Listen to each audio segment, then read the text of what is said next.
নমস্কাৰ বন্ধুসকল, মই জাহিৰ আপোনালোকক সকলোকে মোৰ এটা নতুন ভিডিঅ'লৈ স্বাগতম জনাইছো।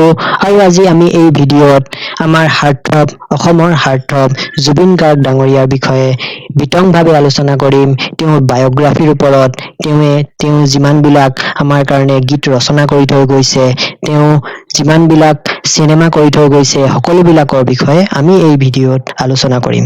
তো এই ভিডিঅ'টো আৰম্ভ কৰাৰ আগতে মই এটা কথা ক'ব বিচাৰো যে এই ভিডিঅ'টো যোনটো হ'ব এই ভিডিঅ'টো আমাৰ আগন্তুক পৰীক্ষা যিমানবিলাক অসমত হ'বলগীয়া হৈ আছে, যেনেকৈ ADRA 3.0, আসাম পুলিচ বা APSC CC 2026 কিয় নহওক, বা গুৱাহাটী হাইকোৰ্টৰ জুনিয়ৰ এডমিনিষ্ট্ৰেটিভ এছিষ্টেণ্ট, বা নতুনকৈ এটা গুৱাহাটী হাইকোৰ্টে আৰু এটা ৰিকুৱাৰমেণ্টৰ নটিফিকেশ্যন দিছে গুৱাহাটী হাইকোৰ্টৰ প্ৰিন্সিপাল চিটৰ জুডিচিয়েল এছিষ্টেণ্টৰ। এই সকলোবিলাক পৰীক্ষাৰ বাবে ইম্পৰ্টেণ্ট হ'ব। তো বলক তেন্তে আমাৰ এই ভিডিঅ'টো আৰম্ভ কৰোঁ। First of all, Zubeen Garg ডাঙৰীয়াক আমি জুবিন গাৰ্গ বুলি জানো, কিন্তু খালি তেওঁৰ বহুতো অন্য নামো আছে। অন্য নাম মানে বেলেগ বেলেগ মৰমতে নাম কিছুমান দিছে। তো সেইবিলাক হৈছে, প্ৰথমটো হৈছে গল্ডি বুলি কয় কিছুমানে, তেওঁৰ যোনবিলাক বন্ধু আছে, বন্ধু বান্ধৱসকলে তেওঁক গল্ডি দা বুলি কয়। তাৰপিছত অসমৰ জনগণে তেওঁ অসমৰ হাৰ্টথ্ৰব জুবিন দা, অসমৰ হাৰ্টথ্ৰব জুবিন গাৰ্গ বুলি কয়। তাৰপিছত যোনটো মেইন, এইটো মনত ৰাখিব যে হামিং সম্ৰাট, হামিং কিং, এটা কথা মনত ৰাখিব, এই হামিং সম্ৰাট নামটো তেওঁক গুগলে প্ৰদান কৰিছিলে। গুগলে এনেকুৱা পৰীক্ষাত আহিব পাৰে, গুগলে প্ৰদান কৰা নামটো কি আছিলে জুবিন দাক, তেওঁ কি হ'ব, হামিং সম্ৰাট। তাৰপিছত এনেকাও দিব পাৰে হামিং সম্ৰাট নামটো কোনে প্ৰদান কৰিছিলে, তেতিয়া আপোনাৰ আনচাৰটো কি হ'ব, জুবিন দা হ'ব। তাৰপিছত আমি জুবিন দা বুলি কওঁ মৰমতে। তাৰপিছত তেওঁৰ জন্ম কিমান চনত হৈছিলে আৰু কোন তাৰিখে হৈছিলে? জন্ম 1972 চনৰ 18 নৱেম্বৰত মেঘালয়ৰ তুৰাত জুবিন গাৰ্গৰ জন্ম হয়। এতিয়া যোনডোখৰ আমাৰ মেঘালয় আছে, মেঘালয়ৰ তুৰাত 1972 চনৰ 18 নৱেম্বৰত তেওঁৰ জন্ম হৈছিলে। তাৰপিছত জুবিনৰ পিতৃ, জুবিন গাৰ্গ ডাঙৰীয়াৰ পিতৃৰ নাম হৈছে মোহিনী মোহন বৰঠাকুৰ আৰু মাতৃ স্বৰ্গীয় ইলি বৰঠাকুৰ। জুবিন দাৰ পিতৃৰ নাম আছিলে মোহিনী মোহন বৰঠাকুৰ আৰু মাতৃ স্বৰ্গীয় ইলি বৰঠাকুৰ। তাৰপিছত এতিয়া যে আমি যে কওঁ জুবিন গাৰ্গ বুলি, জুবিন গাৰ্গৰ যোনটো মানে প্ৰকৃত নাম আছিলে, সেই প্ৰকৃত নামটো আছিলে জুবিন বৰঠাকুৰ। এনেকৈ সুধিব পাৰে যে জুবিন গাৰ্গ ডাঙৰীয়াৰ প্ৰকৃত নামটো কি? তো এনেকে আমাৰ যোনটো ADRA আসাম পুলিচ, APSCত নাহিলেও বা ADRA আসাম পুলিচ এইবিলাক সৰু সুৰা এক্সামত আহি যোৱাৰ গ্ৰেড 4 এইবিলাক এক্সামত আহি যোৱাৰ চান্স বহুত আছে। তাৰপিছত আহিলে সংগীত জগতত তেওঁক আমি জুবিন গাৰ্গ ৰূপে পৰিচিত হৈছিল, মানে জুবিন গাৰ্গ ৰূপে তেওঁক আমি চিনি পাওঁ সংগীত জগতত। তাৰপিছত আহিলে জুবিনৰ পিতৃ পৰিয়াল মূলতে শিৱসাগৰ জিলাৰ জাজিৰ অন্তৰ্গত তামুলীচিঙা গাঁৱৰ। যেনেকৈ মই শিৱসাগৰৰ হয়, জুবিন গাৰ্গৰ যোনজন মানে পিতৃ আছিলে মোহিনী মোহন বৰঠাকুৰ, তেওঁৰ পৰিয়াল মূলতঃ প্ৰথমতে কি আছিলে, আমাৰ শিৱসাগৰৰে নিবাসী আছিলে। তাৰপিছত কি হ'ল, পৰৱৰ্তী সময়ত শিক্ষা আৰু চাকৰিৰ সন্ধানত তেওঁলোকৰ পৰিয়ালটো কলে গুচি গৈছিলে, যোৰহাটলৈ গুচি গৈছিলে। তাৰপিছত জুবিনৰ পিতৃ মাতৃ অকল জুবিনে সন্তান নাছিলে, জুবিনৰ দুগৰাকী ভগ্নীও আছিলে। এজনৰ নাম আছিলে জংকী বৰঠাকুৰ আৰু আনজনৰ নাম আছিলে পামী বৰঠাকুৰ। তাৰপিছত পিতৃৰ চাকৰি সূত্ৰে জুবিন গাৰ্গৰ শিশুকাল একাধিক ঠাইত বিসৰ্জিত হৈ আছিল। মানে আমি গম পাওঁ যে জুবিন গাৰ্গৰ পিতৃ মানে APSC পৰীক্ষাত উত্তীৰ্ণ হৈছিলে, আমাৰ যোনটো অসম লোকসেৱা পৰীক্ষাত তেওঁ উত্তীৰ্ণ হৈছিলে আৰু তেওঁ চাকৰি কৰিছিলে। তো চাকৰি কৰাৰ কাৰণে তেওঁ মানে যোনটো জন্ম অৱস্থাত আমি জানোৱে ন, চাকৰি কৰিলে পটককে ট্ৰেন্সফাৰ হৈ যায়, আগত এটা পটাপট ট্ৰেন্সফাৰ হৈছিলে। সেই ট্ৰেন্সফাৰৰ কাৰণে তেওঁ মানে যোনটো শিশুকাল আছিলে, যোনটো শৈশৱৰ কাল, তেওঁ মানে য'ত ত'ত আছিলে, মানে 2 বছৰ ইয়াত, তাৰপিছত 1 বছৰ বেলেগ ক'বাত, তেনেকুৱা। তুৰাত জন্ম হোৱাৰ শিশু জুবিনে শৈশৱৰ 2 বছৰ তেজপুৰত কটায়। শৈশৱৰ যোনজন 2 বছৰ আছিলে তেওঁ তেজপুৰত কটাইছিলে। ইয়াৰ পাছত পৰিয়ালটো যোৰহাটলৈ অহাত তেওঁক চিনামৰাৰ ইংৰাজী মাধ্যমৰ স্কুল কাৰ্মেলত নামভৰ্তি কৰাই দিয়া হয়। তাৰপিছত তেওঁ যোৰহাটলৈ গুচি আহিলে। যোৰহাটলৈ অহাৰ পিছত তেওঁক ইংৰাজী মাধ্যমৰ এখন স্কুলত নামভৰ্তি কৰাই দিয়ে। ইয়াৰ পিছত পিতৃৰ চাকৰি পুনৰ বদলি হোৱা তেওঁলোক কৰিমগঞ্জলৈ যাবলগীয়া হয়। কৰিমগঞ্জ আমি জানো এতিয়া কৰিমগঞ্জৰ অন্য এটা নামো হৈ গৈছে, সেইটো আপোনালোকে মনত ৰাখিব। কৰিমগঞ্জৰ যোনটো অন্য নাম হৈছে সেইটো হৈছে শ্ৰীভূমি। তাৰপিছত যোৰহাটৰ পৰা তেওঁলোক শ্ৰীভূমিলৈ গুচি গ'ল। তাৰপিছত গানৰ প্ৰতি তেওঁৰ ধাউতি দিনক দিনে বাঢ়ি অহা দেখি মানে তেওঁ সৰুৰে পৰাই তেওঁ গান ভাল পাইছিলে। তো অহা দেখি জুবিনক কৰিমগঞ্জৰ বিশিষ্ট তাবলাবাদ ৰবীন বেনাৰ্জীৰ অধীনত তাবলা শিকিবলৈ দিয়া হল। মানে প্ৰথমে তেওঁ তাবলা শিকাইছিলে। তাবলা সেইটো কথা সুধিব, প্ৰথমে তেওঁ কি শিকোৱা হৈছিলে? তাবলা। আৰু তেওঁ প্ৰথম যোনজন তাবলাৰ গুৰু আছিলে এজন কোন আছিলে? ৰবীন বেনাৰ্জী। পিতৃয়ে কৰিমগঞ্জৰ যাত্ৰা দল শিল্পী তীৰ্থৰ সৈতে জড়িত হৈ এটা বছৰতে 3খন যাত্ৰা কৰিছিল, য'ত জুবিন গাৰ্গে তেওঁক সংগ দিছিল। আনহাতে বিদ্যালয়ত বছৰেকীয়া উৎসৱত জুবিন গাৰ্গে তাবলা বাদন কৰিছিল। মানে কি হল, তাবলা শিকি আছিল যেতিয়া তেওঁ তাৰ সেই সময়তে তাবলা বজাইছিলেও স্কুলত। তাৰপিছত আহিলে জুবিন গাৰ্গ আৰু জংকী, যোনজনী জুবিনৰ ভগ্নী আছিলে। জুবিন গাৰ্গ আৰু জংকীক প্ৰাথমিক গান শিকোৱাৰ দায়িত্ব মাতৃ ইলি বৰঠাকুৰে লৈছিল। যোনজন মানে তেওঁৰ মাতৃ আছিলে স্বৰ্গীয় ইলি বৰঠাকুৰ, তেওঁৱে জুবিন গাৰ্গক কি কৰিছিলে, তোমাৰ প্ৰথম অৱস্থাত গান শিকাইছিলে। কাৰণ পিতৃটো তোমাৰ মানে কি হয়, কামত থাকে, তেওঁ সেইটো কাৰণে ইমান বিজি হৈ থাকে না কাম বিলাকত। কাৰণ গমেই পায় APSC উত্তীৰ্ণ হয় কিমান বিজি মানুহ হ'ব পাৰিব। আজিকালি দেখিছেই আপুনি কিমান কাম চৰকাৰী চাকৰি সেইবিলাকৰ। তো সেইবিলাকৰ আপোনাৰ কাম বেছি থকাৰ কাৰণে জুবিন গাৰ্গ ডাঙৰীয়াক তেওঁ মাতৃ ইলি বৰঠাকুৰে কি কৰিছিলে, গান শিকাইছিলে। সেইটো কাৰণে মানে জুবিন গাৰ্গে কয় যে মোৰ প্ৰথম গুৰু মোৰ মাতৃয়ে আছিলে। জুবিন গাৰ্গে জীৱনৰ প্ৰথম গুৰু বুলি নিজৰ মাতৃকে বিবেচনা কৰে। পৰৱৰ্তী সময়ত জুবিনে গুৰু ৰমণী ৰায়ৰ ওচৰত অসমীয়া লোকসংগীতৰ শিক্ষা গ্ৰহণ কৰে। তাৰপিছত ইয়াত কলে যে জুবিনে জীৱনৰ যোনজন প্ৰথম গুৰু আছিলে, সেই গুৰু তেওঁ কাক বুলি কৈছিলে? নিজৰ মাতৃকে কৈছিলে। তাৰপিছত তেওঁ জুবিন গাৰ্গে গুৰু ৰমণী ৰায়ৰ ওচৰত অসমীয়া লোকসংগীতৰ শিক্ষা গ্ৰহণ কৰে। তেওঁ তামুলপুৰ উচ্চতৰ মাধ্যমিক বিদ্যালয়ৰ পৰা মেট্ৰিক পাছ কৰিছিল। এনেকা যদি কুৱেশ্যন আহে কেতিয়াবা, তেওঁ কোনখন বিদ্যালয়ৰ পৰা মেট্ৰিক পাছ কৰিছিল, মানে ইয়াৰ পৰা জুবিন গাৰ্গ ডাঙৰীয়াৰ পৰা এতিয়া যিকোনো কুৱেশ্যন বনিব পাৰে। ইয়াত এইটোৱে যে সৰু কুৱেশ্যন বুলি নহয়, সৰু সুৰা আপুনি এটাও পইণ্ট ইয়াত এৰি দিব নোৱাৰে। মানে সকলোৰ পৰাই কুৱেশ্যন আহি যোৱাৰ চান্স বহুত আছে আৰু আহিবই। যোৰহাটৰ জগন্নাথ বৰুৱা মহাবিদ্যালয়ৰ ছাত্ৰ জুবিনে তেওঁলোকৰ পৰিয়াল গুৱাহাটীলৈ অস্থায়ীভাৱে থাকিবলৈ গুচি অহাৰ পাছত গুৱাহাটীৰ বি বৰুৱা মহাবিদ্যালয়ৰ স্নাতক বিজ্ঞান শাখাত নামভৰ্তি কৰে। তেওঁ মানে ছায়েন্সৰ ষ্টুডেন্ট আছিলে, কিন্তু সংগীতৰ ক্ষেত্ৰখনৰ লগতে সম্পূৰ্ণৰূপে নিজকে নিয়োজিত কৰিব লগা হোৱাত তেওঁ কলেজীয়া শিক্ষা আধৰুৱা হৈ ৰয়। মানে তেওঁ সংগীতৰে বেছি তেওঁ গুৰুত্ব সংগীততে আছিলে কাৰণে তেওঁ মানে কি হল, পাছত কলেজীয়া শিক্ষাটো বাদ দি দিলে আৰু এৰি দিলে আৰু নহব। তাৰপিছত সংগীত শিল্পী হিচাপে শুভাৰম্ভ, তেওঁ মানে সংগীত শিল্পী হিচাপে শুভাৰম্ভ কেতিয়া কৰিছিলে সেইখিনি আমি চাওঁ। সেইখিনি আমাৰ বেছি ইম্পৰ্টেণ্ট হয়।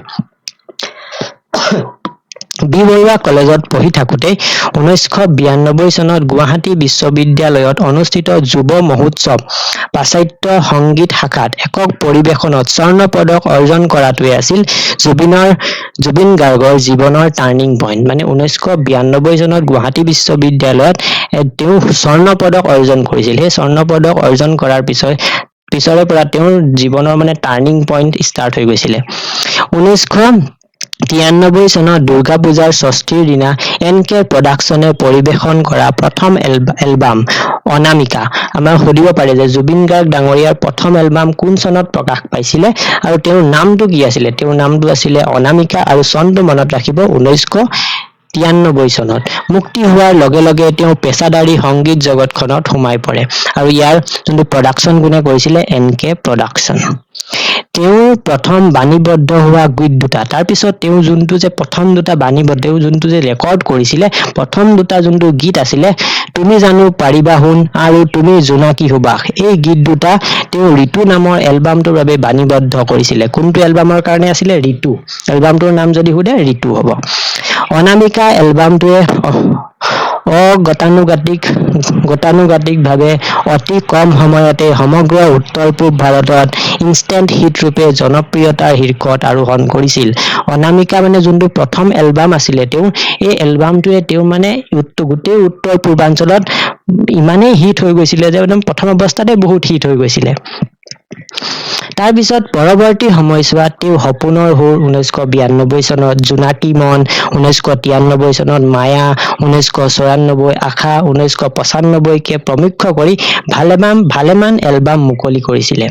তাৰ পিছত তেওঁ কি কৰিলে 1995 চনত মুম্বাইলৈ যোৱাৰ পূৰ্বে তেওঁ উজান প্ৰীতি নামৰ ব্যৱসায়িকভাৱে সফল হোৱা এটি বিহুৰ এলবাম মুকলি কৰি গৈছিল এই উজান প্ৰীতি এটো কি এলবাম বুলি যদি সুধে আপোনাক পৰীক্ষাত তেওঁ আপোনাৰ এনসাৰটো হ'ব বিহুৰ এলবাম এই ওপৰত মই এমসিকিউ কোৱেশ্চনছৰ আপোনাৰ সিৰিজ আনিম কিন্তু খালি ইয়াত আমি আজি তেওঁৰ বায়োগ্ৰাফিৰ ওপৰতে ভিডিওটো ৰাখিছো ইয়াত মানে বেলেগ আপোনাৰ এমসিকিউ মই ধলা মানে অনা নাই তো এমসিকিউৰ কাৰণে বেলেগ এটা সেশনছ আনিম আগতে আমি এইখিনি পঢ়ি লওঁ এইখিনি শিকি লওঁ ভালকে তাৰ পিছত আপুনি এমসিকিউ কৰিম তেতিয়া আপোনাৰ এমসিকিউ কৰিবলৈ তেতিয়া বেছি সুবিধা হ'ব তাৰ পিছত বলিউডৰ কণ্ঠশিল্পী হিচাপে তেওঁ যেতিয়া 1995 চনত মুম্বাইলৈ গুচি গৈছিলে মুম্বাইত যোৱাৰ পিছত তেওঁ কি কৰিছিলে বলিউডত গান গাইছিলে বলিউডত আপোনালোকে গমে পায় ইয়া আলী নিচিনা ইমান হিট গান তেওঁ গাইছিলে 1995 চনৰ পৰা 2013 চনলৈ 20 শতিকাৰ শেষৰ দশকৰ মাজভাগতে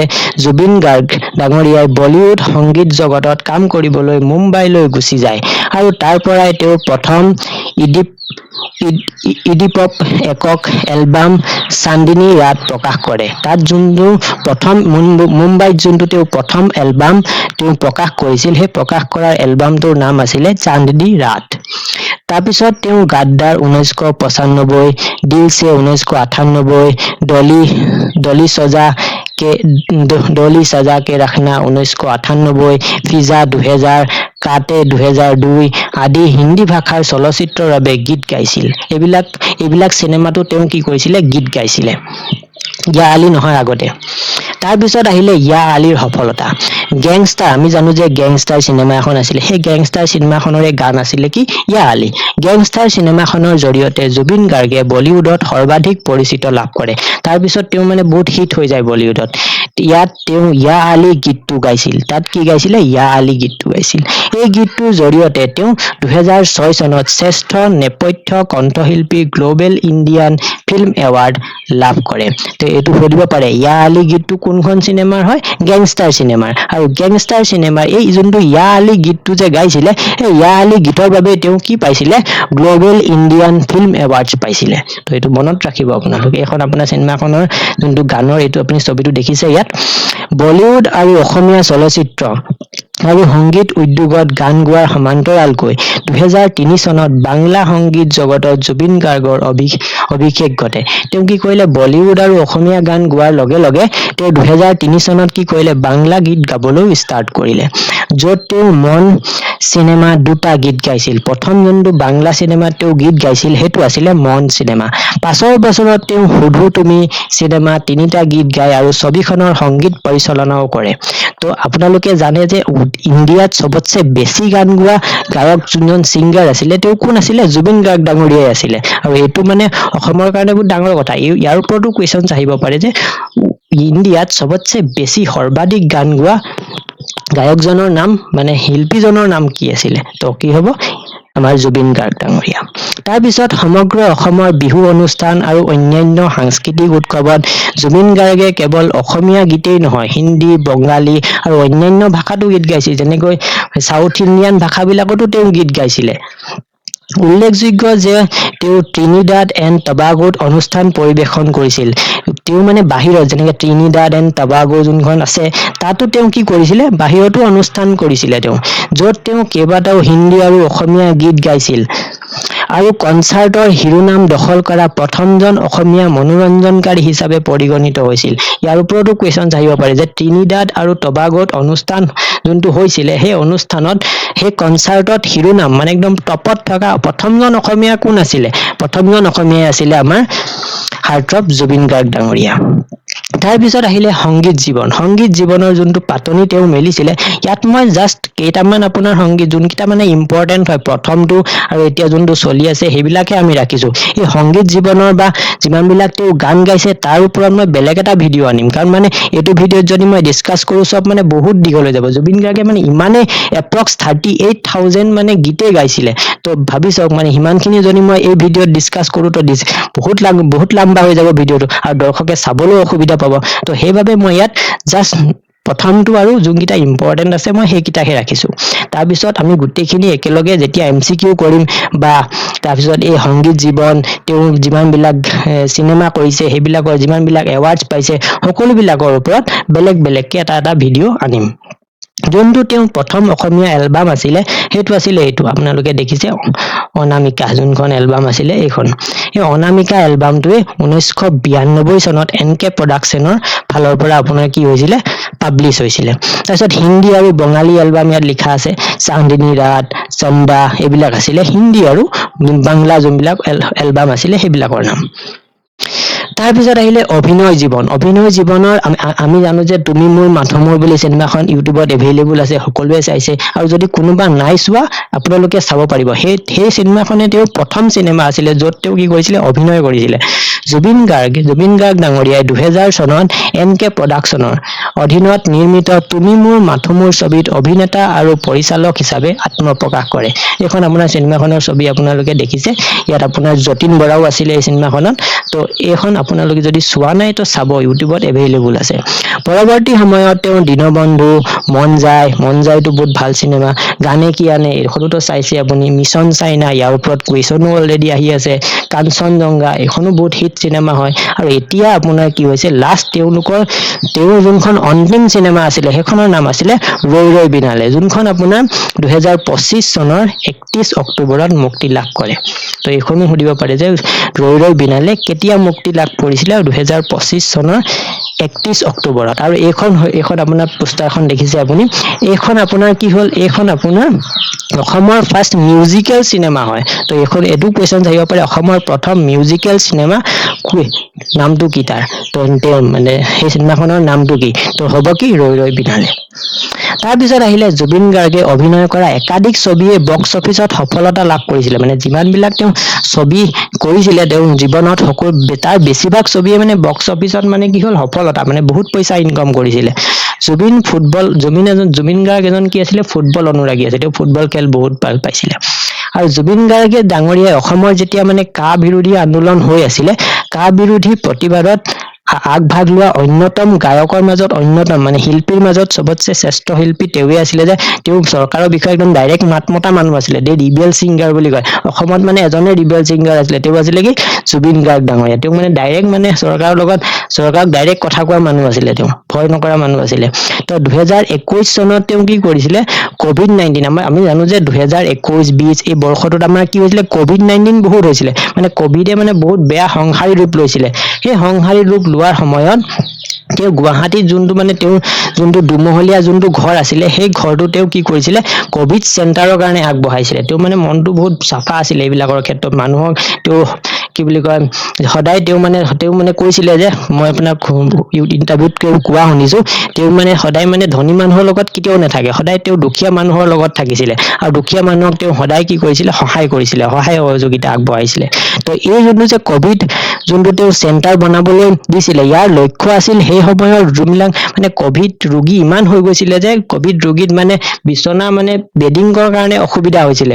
সেই ৰুম কেইটাত আপোনাৰ বেডিঙৰ কাৰণে সুবিধা কৰি দিবৰ কাৰণে তেওঁ সেই যোনটো দুমহলীয়া ঘৰটো আছিলে তেওঁ দি দিছিলে চৰকাৰক। তাৰপিছত আহিলে ব্যক্তিগত জীৱনৰ ওপৰত আমি অলপ কথা পাতিম। 2002 চনৰ 4 ফেব্ৰুৱাৰীত জুবিন গাৰ্গ ডাঙৰীয়াই অসমৰ গোলাঘাটৰ নিবাসী ফেশ্বন ডিজাইনাৰ গৰিমা শইকীয়া গাৰ্গক বিয়া কৰায়। মানে 2002 চনৰ 4 ফেব্ৰুৱাৰীত গৰিমা শইকীয়া গাৰ্গৰ আৰু জুবিন গাৰ্গ ডাঙৰীয়াৰ বিয়া হয়। এখন দেখিছে আপোনাৰ ফটো এখন, তো তেতিয়াৰ ফটো হয় এখন। তো গৰিমা শইকীয়া গোলাঘাটৰ শান্তিপুৰৰ সুৰেন্দ্ৰনাথ শইকীয়া আৰু ৰুণুমী শইকীয়াৰ একমাত্ৰ জীয়ৰী। মানে গৰিমা শইকীয়া গাৰ্গৰ যোনজন মানে পিতৃৰ নাম আছিলে সুৰেন্দ্ৰনাথ শইকীয়া আৰু মাতৃৰ নাম আছিলে ৰুণুমী শইকীয়া। তেওঁ এগৰাকী ৰাজ্যিক পৰ্যায়ৰ টেবুল টেনিছ খেলুৱৈ। তেওঁ এগৰাকী মানে টেবুল টেনিছ খেলুৱৈও আছিল। তেওঁলোকৰ চিনাকি ফেন মেইলৰ জৰিয়তে হৈছিল। গৰিমা শইকীয়া গাৰ্গে ডিজাইন কৰা ভালেমান সাজ পোছাক জুবিন গাৰ্গে পৰিধান কৰে। তেওঁ জুবিন গাৰ্গৰ সহ-প্ৰযোজক হিচাপেও তেওঁ মানে কি হ'ল জুবিনৰ বহুত মানে আপোনাৰ জুবিন গাৰ্গ ডাঙৰীয়াৰ বহুতো চিনেমা হৈছিলে। সেই চিনেমাবিলাকত তেওঁ কি কৰিছিলে কাম কৰিছিলে। তাৰ পিছত আহিলে বঁটা আৰু সন্মান এইটো ইয়াৰ পৰা মানে কুৱেশ্যন অহাৰ চান্স বহুত আছে আৰু আহিবই বঁটা আৰু সন্মানৰ পৰা কুৱেশ্যনছ আহে কিন্তু খালি বঁটা আৰু সন্মানটো আমি এটা সেপাৰেট টপিক হিচাপে আমি আলোচনা কৰিম ইয়াত আমি দুই তিনিটা বঁটাৰ বিষয়ে আমি আলোচনা কৰিছো কাৰণ ভিডিঅটো বহুত দীঘল হৈ গৈ আছে আৰু দীঘল হৈ যাব নহলে গোটেইখিনি যদি আমি আলোচনা কৰো তেওঁ বহুত বঁটা পাইছিলে 2006 চনত যোনটো তেওঁ প্ৰথম ইণ্ডিয়ানৰ গ্লোবেল ইণ্ডিয়ান লেভেলৰ যোনটো ভাল বঁটা পাইছিলে যোনটো পৰীক্ষাত আহিব পাৰে যোনটো ইয়া আলী গানৰ কাৰণে পাইছিলে গ্লোবেল ইণ্ডিয়ান ফিল্ম এৱাৰ্ড এইটো মই আগতেও আপোনালোকক ডিসকাস কৰি আহিছিলো আৰু 2007 চনত আইফা বঁটা পাইছিলে যোনখন মানে কি হ'ল গেংষ্টাৰ চিনেমাৰ কাৰণেই পাইছিলে তাৰ পিছত 2024 চনৰ 27 মে জুবিন গাৰ্গ ডাঙৰীয়াক যোনটো আমাৰ university of science and technology Meghalaya আছে মেঘালয়ৰ ফালৰ পৰা ডক্টৰেট ডিগ্ৰী তেওঁ দিয়া হৈছিলে তাৰপিছত তেওঁ কি হ'ল 2009 চনত 55 সংখ্যক ৰাষ্ট্ৰীয় চলচ্চিত্ৰ বঁটাও তেওঁ পাইছিলে যোনখন মানে চলচ্চিত্ৰ বঁটা যে পাইছিলে চলচ্চিত্ৰ বঁটা পোৱা ছবিখনৰ নাম আছিলে ইক জো অব সাইলেন্সাৰ এক জো অব সাইলেন্সাৰ ছবি ইক জো অব সাইলেন্সৰ বাবে তেওঁ শ্ৰেষ্ঠ সংগীত পৰিচালনাৰ বঁটা লাভ কৰিছিলে যোনটো 2009 চনৰ 55 সংখ্যক 9 চনৰ যোনটো 55 সংখ্যক ৰাষ্ট্ৰীয় চলচ্চিত্ৰ বঁটা হৈছিলে দিয়া হৈছিলে তাত তেওঁ পোৱা হৈছিলে ইক জো অব সাইলেন্সাৰ তাৰ পিছত আহিলে মৃত্যু 2025 চনৰ 19 ছেপ্টেম্বৰ তাৰিখে সেন্ট যোনটো মানে আপোনাৰ দ্বীপ আছে সিংগাপুৰত সেই সিংগাপুৰত সেন্ট জনছ দ্বীপত সমীপতৰে আমাৰ হাৰ্টথ্ৰব জুবিন গাৰ্গ ডাঙৰীয়াৰ মৃত্যু হয় বুলি মানে জনা যায় আৰু মানে হয় কৈছিলে আৰু 2025 চনৰ 19 ছেপ্টেম্বৰ তাৰিখে সেন্ট জনছ দ্বীপৰ সমীপত থকা সিংগাপুৰ যোনটো আপোনাৰ ষ্টেটৰ সিংগাপুৰৰ যোনটো ষ্টেট আছে ষ্টেটৰ বুকুত থকা এক দুৰ্ঘটনাৰ পাছত জুবিন গাৰ্গৰ মৃত্যু হয় জুবিন গাৰ্গৰ মৃত্যুত সমগ্ৰ ভাৰতবৰ্ষতে ব্যাপক শ্ৰদ্ধাঞ্জলি দিয়া হয় সমগ্ৰ অসমতে আপোনাৰ মানুহে ইমানে কান্দিছিলে যে আৰু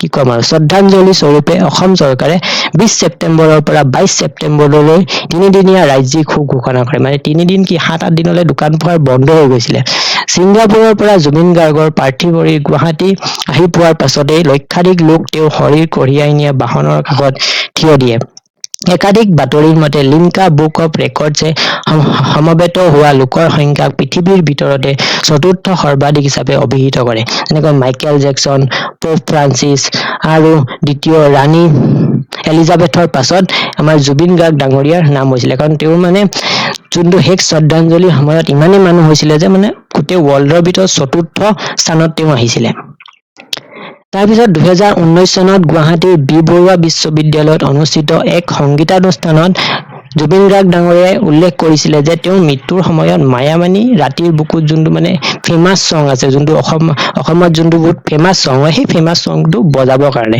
আৰু সেই ফেমাছ সংটোৱে তেওঁৰ মৃত্যুৰ সময়ত বজোৱা হৈছিলে তেওঁৰ যোনটো নিৰ্দেশ মৰ্মে আৰু মায়াবিনী ৰাতিৰ বুকুত তাৰপিছত যোনটো এতিয়া জুবিন গাৰ্গৰ সৎকাৰ কৰা সোণাপুৰত অসম চৰকাৰৰ বিশেষ সমিতিৰ অনুমোদন ক্ৰমে জুবিন ক্ষেত্ৰ এতিয়া ক'ত আছে বুলি যদি সোধে আপোনাৰ এইটো সোণাপুৰত আছে আৰু সোণাপুৰতে আপোনাৰ কি কৰা হ'ব জুবিন গাৰ্গ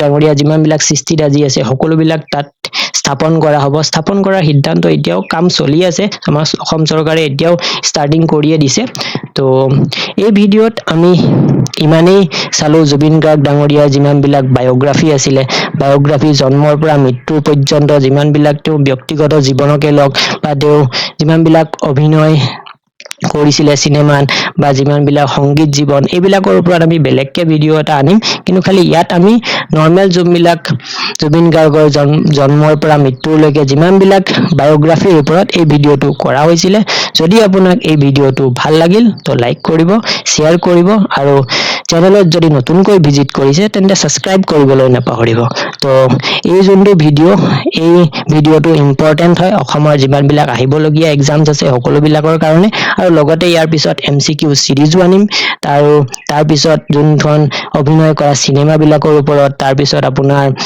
বিভিন্ন গান যিমান বিলাক তেওঁ গান লিখি থৈ গৈছে অসমবাসীৰ কাৰণে তেওঁ সেই সকলোবিলাক গানৰ ওপৰত আমি বেলেগকৈ ভিডিঅ' আনিম তেওঁ যিমান বিলাক এৱাৰ্ডছ পাইছে এৱাৰ্ডছ বিলাকৰ ওপৰতো বেলেগকৈ ভিডিঅ' আনিম তো সকলোবিলাক আপোনালোকে এই চেনেলৰ যোগেদি যিমান বিলাক এক্সাম ৰিলেটেড কন্টেন্ট হয় তেওঁ আপুনি পাই থাকিব যদি আপোনাক ভিডিঅ'টো ভাল লাগিল লাইক কৰিব শ্বেয়াৰ কৰিব আৰু চেনেলত নতুনকৈ ভিজিট কৰিলে সাবস্ক্ৰাইব কৰিবলৈ নাপাহৰিব থ্যাংক ইউ